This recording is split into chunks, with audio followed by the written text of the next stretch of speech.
Welcome back to another adventure. This time I'm out back in my old stomping grounds. I'm out here in the Mount Rainier area, and I am at the old number 1 portal here, checking this out. So we'll go ahead and check out this little fan house and then hop into this little portal and kind of head back out from there. Right, so we're at the fan house here for they call it the old number 1 portal. The fan housing would have been right here, and then probably whatever powered it would have sat right on that big concrete foundation there. The shaft would have gone through the hole. It looks like that's been chipped away. I don't know if that's from the actual yeah, probably a pulley there that they had to chip away at or something. Nothing much, a little bit of trash in here from modern times, but head out here, and as much as I don't like graffiti, I've kind of grown to like this one here. There's the fan housing. I believe it still would have had a squirrel cage there, and so it probably would have blown out here and pushed into the mine, or pulled out of the mine through that hole there. But we'll go ahead and head up this way to this little portal here. And normally I would suggest against going into coal mines, and you'll see a little later on in this video what I'm talking about. But this one is pretty solid and doesn't have any kind of smell to it. I do have my air monitor on me. A little bit of rock slabbing off the wall there, but I'll get in here far enough. I already have been in here a couple of times, but get in here far enough to show you guys what's going on. You can see this is the coal seam, and then I won't get all the way down there, but as you can tell, I'm above where the support timbers were for this level, so it would be crawling space only, and not a whole lot to see back there. I don't think it's going to open up, and if it does, you'll probably get to a flooded layer. Oh, get turned around here. And up and out. Then I'll turn around and show you a little more. So, like I said, there's the coal seam, and this must have just outcropped right here, and that's how they found it. And they just chased it into the mountain. So, pretty cool one. You can see they did some blasting along the edge here to make the side of the portal, and then of course the fan house here. And we'll head down and around the corner to one of the next things. All right, so we're at this magical beaver pond here. That is actually kind of unfortunate, but it is what it is. There is some sort of building foundation right here, and it is right at the portal of what I believe is the Chinaman slope of the Skookum Slope mine, the Wilkesons coal mine. And I'm gonna go ahead and head down in here. Whoop, oh, oh. Oh, and then there's that. Yeah, it's pretty deep here. Luckily, I'm in waders. A couple of logs right here at the entrance that I don't know if the beaver brought in or what, but try and get over to my little perch here. Somebody years ago cut it open. I'm interested to hear if they got in anywhere, because that log rolled. There we go. I'll get myself situated here one of these days. And really hard to see mostly because of my breath. Very humid. But let me pop my other flashlight out here as well. Let's see if that'll help. Quit breathing for a minute. Zoom back there. So you can kind of see it goes around a corner to the right there. I don't think it goes to the left. It just kind of circles around, but for my breath, there we go. Get down below it a little, I guess. You can see the water line back there, but I'm pretty sure this is a decline. So it's going to get deeper as you go in, but yeah, not a lot of people really knew. Oh, this one was back here, and I just kind of stumbled across it, looking for points of interest from the old maps, and I'll go ahead and head around to the actual main Skookum Slope entrance and show you guys that.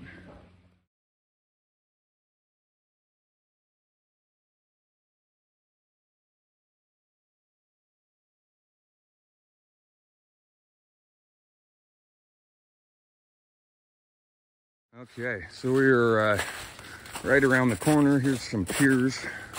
There used to be a trestle that ran across that whole hill there, and it keeps going for, oh, probably nearly a half mile, I'd say, maybe a little further.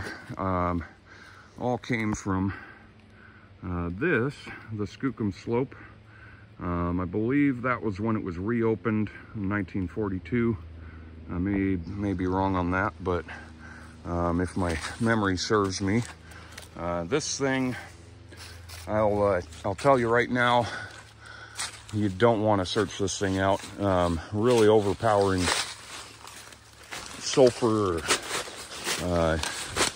smell to it. You got to make sure you're not straight downwind of it.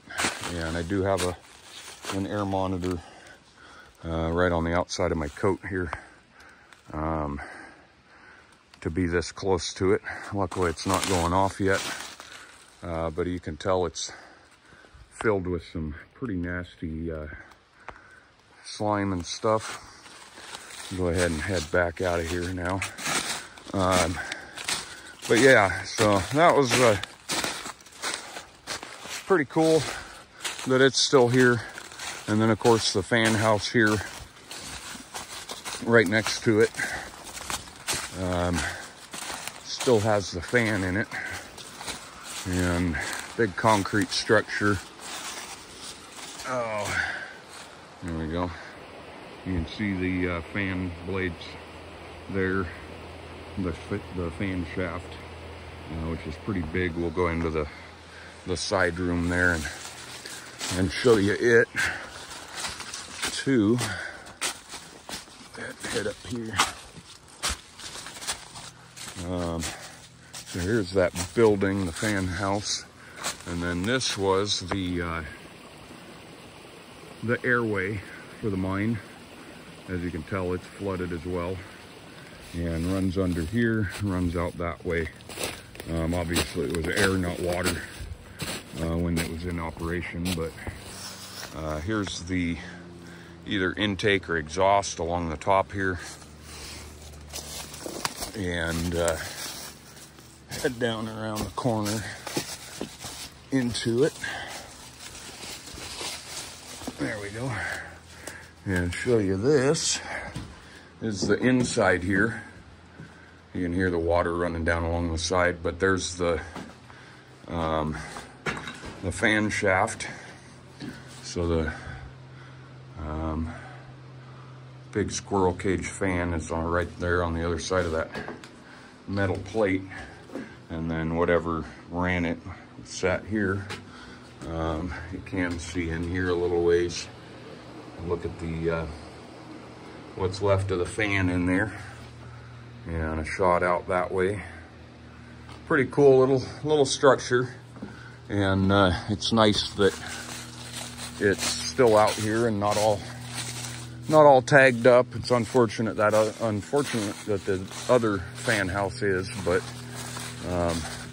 you know how it goes. So like I said, that whole hill there is all a slag pile, and then I'll get over to the washery and show you guys it too.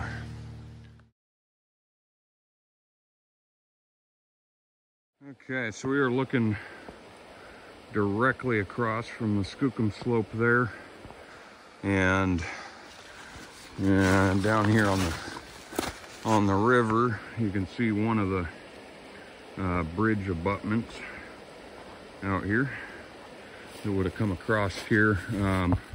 All of the coal, I believe, came over to bunkers and then to this washery here. I think if I remember right, there's some more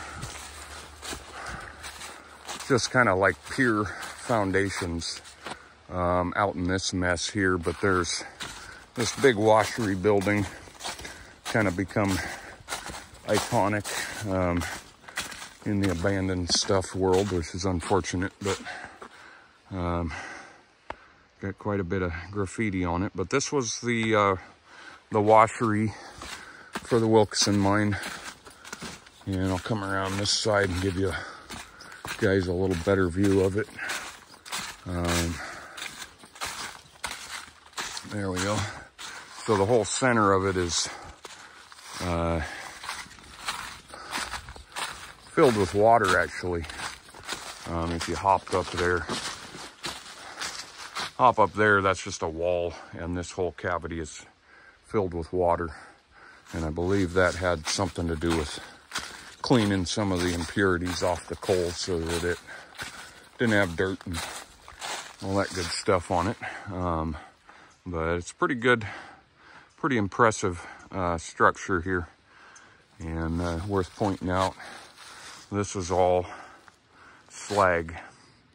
It kind of curves to the left there again, but basically everything that's trees in there, this slag pile just keeps going up to a point over by the coke ovens. So I'll probably go ahead and show you those.